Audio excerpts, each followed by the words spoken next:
Tirurangadi Pukayur government LP സ്കൂളിൽ സംസ്ഥാന സർക്കാരിന്റെ പ്ലാൻ ഫണ്ട് ഉപയോഗിച്ച് നിർമ്മിക്കുന്ന പുതിയ കെട്ടിടത്തിന്റെ ശിലാസ്ഥാപന കർമ്മം കായിക റെയിൽവേ വഖഫ് വകുപ്പ് മന്ത്രി വി അബ്ദുറഹ്മാൻ നിർവഹിച്ചു. അതിൽപ്പെടുന്ന ഒരു വിദ്യാലയമാണ്. അതുകൊണ്ട് തന്നെ സമയബന്ധിതമായി ഈ പ്രവർത്തനങ്ങൾ പൂർത്തീകരിക്കുക എന്നുള്ള ലക്ഷ്യം നമുക്കുണ്ട്. PK കുഞ്ഞാലിക്കുട്ടി MLA അധ്യക്ഷനായ ചടങ്ങിൽ പ്രഥമാധ്യാപിക P ഷീജ സ്വാഗതം പറഞ്ഞു.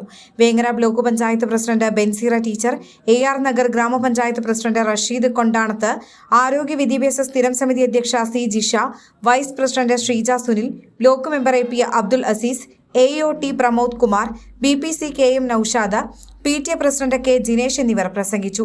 Assistant executive engineer PWD Gopan Mukkulath report അവതരണം നടത്തി. തുടർന്ന് വിദ്യാർത്ഥികളുടെ വിവിധ കലാവിരുന്നും അരങ്ങേറി.